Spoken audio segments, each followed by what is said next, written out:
ఓం మహాగణాధిపతయే నమః. ఓం గురుభ్యో నమః. ఓం శ్రీమాత్రే నమః. పరమేశ్వర స్వరూపమైనటువంటి జ్యోతిష, వాస్తు మరియు ఇతర అనేకమైనటువంటి శాస్త్రములను మనకు అందించినటువంటి మహర్షులకి నమస్కారం. హయగ్రీవ హయగ్రీవ హయగ్రీవేతి యో వదేత్ తస్య నిస్సరసేవాని జహ్నుకన్యా ప్రవాహవత్. అరుణాం కరుణాతరంగితాక్షీం ధృతపాశాంకుశపుష్పబాణచాపాం అనిమాదివిరావృతాం మయూకైః అహమిత్యేవ విభావయే భవానీం. శ్రీమాత్రే నమః. 2027 6th మంత్ నుంచి ఈ జాబ్ రిలేటెడ్ సంబంధించిన విషయాల్లో అప్పటికల్లా ఆ సంవత్సరం కల్లా అంటే ఇక్కడ నుంచి సరిగ్గా 4 yearsలో ఎటువంటి మార్పులు రాబోతున్నాయి అంటే దానికి మనం ఎలా సిద్ధంగా ఉండాలి, మనకి మనమే ఓన్గా ఒకరి కింద జాబ్ చేయడం కాకుండా ఓన్గా ఏం చేసుకోగలం అనే దాని మీదే, ఓన్గా జాబ్ని ఎలా క్రియేట్ చేసుకోగలము, ఇంట్లో ఉండి ఎలా చేసుకోగలము, సొంతంగా మనం ఏం చేయగలం అనే దాని మీద మనం కాన్సన్ట్రేషన్ చేయాలి. బికాజ్ ఆఫ్ సాటర్న్ అంటే కర్మకారకుడు ఉద్యోగాన్ని కానీ వ్యాపారాన్ని కానీ ఇచ్చేటువంటి శని భగవానుడు నీచ పొందుతున్నాడు. కాబట్టి ఈ జాగ్రత్త ఖచ్చితంగా పాటించాలి అని చెప్పి నేను చెప్పడం జరిగింది.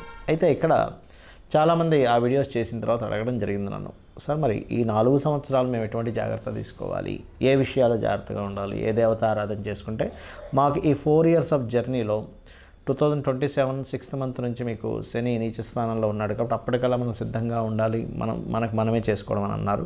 ఈ 4 years ఆఫ్ జర్నీ ఉంది. ఈ జర్నీలో మేము ఎటువంటి జాగ్రత్తలు తీసుకుంటే ఎలా వెళ్తే బాగుంటుందని అడగడం జరిగింది. చాలామంది అడిగారు. కాబట్టి చాలామంది అడిగిన దానికి నేను ఒక్కొక్క రాశికి ఎలాంటి నిర్ణయాలు కానీ జాగ్రత్తలు కానీ ఏ వైపు డైరెక్షన్ వెళ్తే బాగుంటుందని చెప్దామని చెప్పి డిసైడ్ అయ్యాను. కాకపోతే నేను చెప్తుంది నేనైనప్పటికీ కూడా చెప్పేస్తుంది సాక్షాత్ లలిత అమ్మవారిగా భావిస్తూ ఒక్కొక్క ప్రేక్షకులందరికీ కూడా ఆ లలితాంబిక అమ్మవారి యొక్క అనుగ్రహం పరిపూర్ణంగా కలగాలని మనస్ఫూర్తిగా కోరుకుంటూ ఈరోజు మనం చెప్పుకోబోయేటువంటి టాపిక్ ఏదైతే ఉందో, నేను గత 6 నెలల క్రితం ఈ సంవత్సరం రాజు బుధుడవుతున్నాడు కాబట్టి టెక్నాలజీ పరంగా బాగా అనేకమైనటువంటి అద్భుతమైన మార్పులు రాబోతున్నాయి అని చెప్పి శాస్త్రపరంగా చెప్పడం జరిగింది. దానికి తగ్గట్టుగానే మనకి ఏఐ కానీ చాట్‌జిపిటి కానీ ఇవన్నీ కూడా పెరుగుతూ వస్తున్నాయి. అయితే ఒక 2 నెలల క్రితం చెప్పినటువంటి ఇంకొక వీడియోలో 2027 6th మంత్ నుంచి ఈ జాబ్ రిలేటెడ్ సంబంధించిన విషయాల్లో అప్పటికల్లా ఆ సంవత్సరం కల్లా అంటే ఇక్కడ నుంచి సరిగ్గా 4 yearsలో ఎటువంటి మార్పులు రాబోతున్నాయి అంటే దానికి మనం ఎలా సిద్ధంగా ఉండాలి, మనకి మనమే ఓన్గా ఒకరి కింద జాబ్ చేయడం కాకుండా ఓన్గా ఏం చేసుకోగలం అనే దాని మీదే, ఓన్గా జాబ్ని ఎలా క్రియేట్ చేసుకోగలము, ఇంట్లో ఉండి ఎలా చేసుకోగలము, సొంతంగా మనం ఏం చేయగలం అనే దాని మీద మనం కాన్సన్ట్రేషన్ చేయాలి. బికాజ్ ఆఫ్ సాటర్న్ అంటే కర్మకారకుడు ఉద్యోగాన్ని కానీ వ్యాపారాన్ని కానీ ఇచ్చేటువంటి శని భగవానుడు నీచ పొందుతున్నాడు. కాబట్టి ఈ జాగ్రత్త ఖచ్చితంగా పాటించాలి అని చెప్పి నేను చెప్పడం జరిగింది. అయితే ఇక్కడ చాలామంది ఆ వీడియోస్ చేసిన తర్వాత అడగడం జరిగింది నన్ను, సార్ మరి ఈ 4 సంవత్సరాలు మేము ఎటువంటి జాగ్రత్త తీసుకోవాలి, ఏ విషయాలు జాగ్రత్తగా ఉండాలి, ఏ దేవత ఆరాధన చేసుకుంటే మాకు ఈ 4 years ఆఫ్ జర్నీలో 2027 6th మంత్ నుంచి మీకు శని నీచ స్థానంలో ఉన్నాడు కాబట్టి అప్పటికల్లా మనం సిద్ధంగా ఉండాలి, మనకు మనమే చేసుకోవడం అని అన్నారు. ఈ 4 years ఆఫ్ జర్నీ ఉంది. ఈ జర్నీలో మేము ఎటువంటి జాగ్రత్తలు తీసుకుంటే ఎలా వెళ్తే బాగుంటుందని అడగడం జరిగింది. చాలామంది అడిగారు.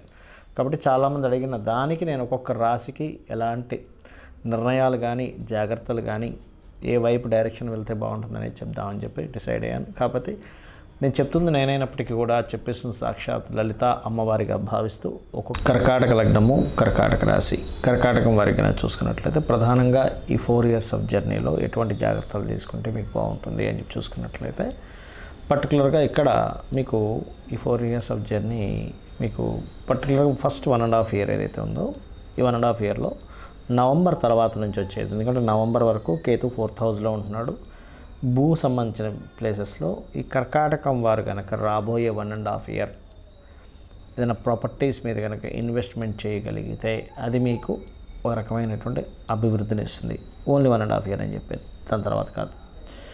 ఇక కర్కాటకం వారికి పర్టికులర్గా ఫైనాన్స్ అనేటువంటిది అంటే ఒక కొత్త బిజినెస్ పెట్టుకోవాలంటే ఫస్ట్ ఆఫ్ ఆల్ మీ పర్సనల్ చార్ట్లో ధనాన్ని అసలు బిజినెస్ యోగం ఉందా లేదా అనేటువంటిది చూడాలి.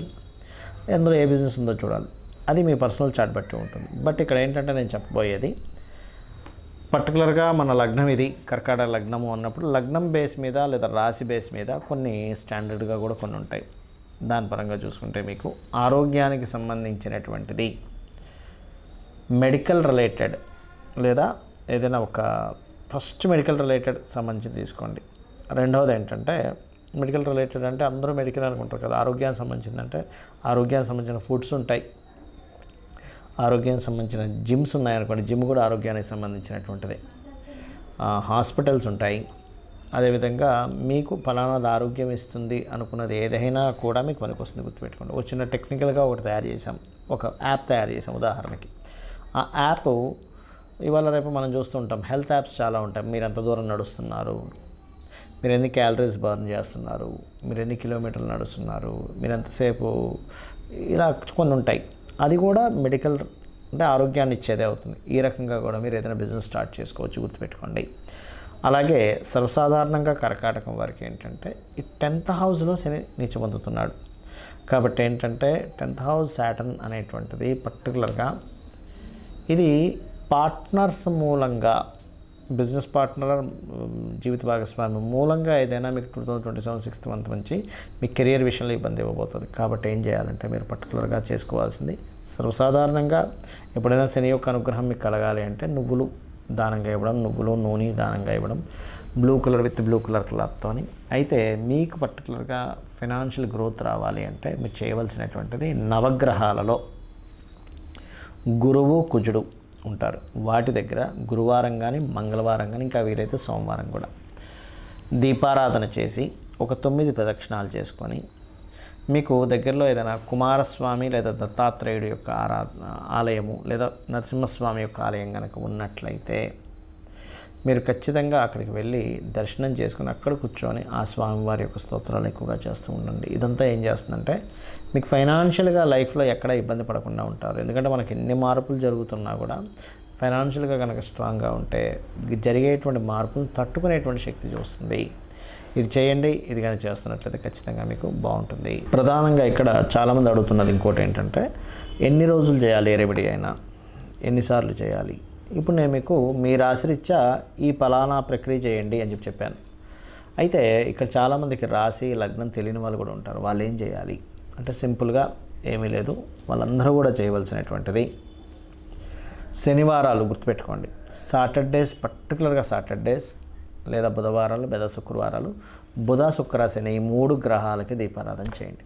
ఇది మీకు లైఫ్ లాంగ్ ఒక మంచి రెమెడీగా పనిచేస్తుంది. ఏది నాకు డేట్ ఆఫ్ బర్త్ లేదు, టైం లేదు, నా రాశి నక్షత్రం ఏమీ తెలియదు అనేటువంటి వారు. అలాగే ఈ రెమెడీస్ ఏవైతే ఉంటాయో ఎప్పుడు గుర్తుపెట్టుకోండి, కంటిన్యూస్గా చేయండి. ఏదో ఒకరోజు చేశాను, 2 రోజులు మానేశాను, మళ్ళీ 4 రోజులు చేశాను అనుకుంటే మీకు అది ఆ రెమెడీ ఎట్టి పరిస్థితుల్లో పని చేయదు, గుర్తుపెట్టుకోండి. ఇక మూడో విషయం ఏంటంటే ఇక్కడ ఫైనాన్షియల్ గ్రోత్కి లలితా సహస్రనామాల్లో ఓం సంపత్కరీ సమారూఢ సింధుర వ్రజ సేవితాయై నమః అనేటువంటి నామం రెగ్యులర్గా చేయండి. చేస్తూ ఈ 4 years ఆఫ్ పీరియడ్లో ఏమవుతుంటుందంటే మనం చేసే చిన్న చిన్న మిస్టేక్స్ వల్ల అప్పులు పెరుగుతాయి, మళ్ళీ అక్కడ ఇంకా ఇబ్బంది వస్తుంది. కాబట్టి అప్పులు తీరడానికి ఓం అపర్ణాయే నమః అనే నామస్మరణ చేయండి. ఇక ఈ రెండింటితో పాటు ముఖ్యంగా మీరు నేను ఇందాక చెప్పినట్టుగా నవగ్రహాల చుట్టూ ఏదైతే శుక్ర బుధ శని గ్రహాల దగ్గర దీపారాధన చేయమని చెప్పాను, అది ఎర్లీ మార్నింగ్ చేయొచ్చు, 6:30 to 7 or 8, మొత్తం మీద 11 o'clock లోపల చేయొచ్చు.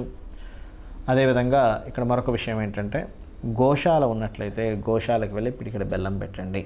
ఇవన్నీ ఏం చేస్తుంటాయంటే మీకు తెలియకుండానే శని యొక్క ప్రభావాన్ని తగ్గిస్తూ ఉంటుంది, అది గుర్తుపెట్టుకోండి. అదేవిధంగా మరొక విషయం ఏంటంటే ఇంట్లో పొరపాటును కూడా మీరు వెస్ట్ వాల్ అంటారు, అంటే శని ఇచ్చేటువంటి రిజల్ట్స్లో మనకి అష్టదిక్కుల్లో నవగ్రహాలు ఉంటాయి. ఎలా అంటే ఈశాన్యానికి గురుకేతువులు, తూర్పుకి సూర్యుడు, ఆగ్నేయానికి శుక్రుడు, దక్షిణానికి కుజుడు, నైరుతికి రాహు, పడమరకి శని, వాయువ్యానికి చంద్రుడు, ఉత్తరానికి బుధుడు అని. శని స్థానం మనం ఇక్కడ ఏమని చెప్పుకున్నాము, పడమర స్థానం. ఈ పడమర భాగంలో పొరపాటున మీకు ఏదైనా బాత్రూమ్స్ కానీ ఉంటే వెస్ట్ సెంటర్లో ఫస్ట్ దానికి చుట్టూ ఒక చిన్న బ్రాస్ పట్టీ లాంటిది వేయండి. ఎందుకంటే ఇక్కడ మనం అన్ని వేస్ నుంచి మనం శని యొక్క ప్రభావం బాగుండేలా చూసుకోవాలి. అలాగే రెండవ విషయం ఏంటంటే మీరు లైఫ్లో గెయిన్స్ అండ్ ప్రాఫిట్స్ బాగా రావాలి మీ లైఫ్లో. ఎందుకంటే ఈ 4 years ఆఫ్ పీరియడ్లో మీరు మీకంటూ సొంత ప్రపంచాన్ని సొంతంగా క్రియేట్ చేసుకోబోతున్నారు, మీ ఓన్ వరల్డ్, ఎవరి మీద ఆధారపడకుండా. కాబట్టి ఏంటంటే ఇది క్రియేట్ చేసుకోవాలంటే ఫస్ట్ మీరు బెనిఫిట్ జోన్స్లో ఉండాలి ఎప్పుడు ఇంట్లో. అంటే బెనిఫిట్ జోన్స్ మీ యొక్క మీరు చేసే ఎఫర్ట్స్ కంటిన్యూ అవుతూ మీరు చేసేటువంటి ఎఫర్ట్ ఏదైతే ఉంటుందో అది సక్సెస్ అయ్యే జోన్లో ఉండాలి. అందుకని మీరు ఏం చేస్తారంటే మీ యొక్క గృహంలో నైరుతి బెడ్రూమ్ ఉంటుంది. మీ అందరికీ తెలుసు మాస్టర్ బెడ్రూమ్ అంటూ ఉంటారు. దాంట్లో వెస్ట్ వాల్ ఉంటుంది. వెస్ట్ వాల్ పడమర గోడ. వెస్ట్ వాల్ దగ్గర కూర్చొని మీరు చేసేటువంటి వర్క్స్ ప్రతిదీ కూడా చేయండి. అదేంటంటే డిజైర్స్ పాయింట్ అంటారు. ఆ వెస్ట్ వాల్కి నైరుతి బెడ్రూమ్లో ఉన్న వెస్ట్ వాల్కి పర్టికులర్గా మీరు ఒక ఎల్లో కలర్ షీట్ మీద మీరు ఈ 4 years ప్రణాళిక ఏమిటి, ఏం చేయబోతున్నారు, because of that is the point of desires point అంటారు. దాని మీద చాలా క్లియర్గా రాయండి. చాలా స్పష్టంగా ఫస్ట్ పేపర్ మీద రఫ్గా రాసుకొని దాని తర్వాత దాన్ని క్లియర్గా రాయండి. రాసి పెట్టుకోండి.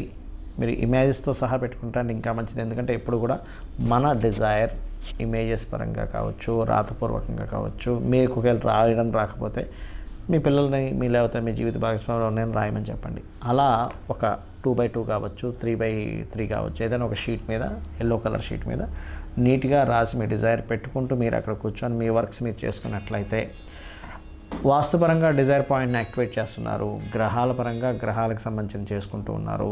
అమ్మవారి అనుగ్రహం కోసం మంత్రం చేసుకుంటూ ఉన్నారు. ఏదైతే ఇందాక నేను చెప్పానో ఖచ్చితంగా ఇవన్నీ కూడా ఏం చేస్తాయంటే క్లారిటీ, అంటే మీ యొక్క జీవితం ఎటువైపు వెళ్ళాలి ఆ క్లారిటీని ఇస్తుంది. ఈ యొక్క పరిహారాలు మీరు చేసుకుంటూ అమ్మవారి అనుగ్రహాన్ని మీరు పరిపూర్ణంగా పొందాలని మనస్ఫూర్తి కోరుకుంటూ శ్రీమాత్రే నమః.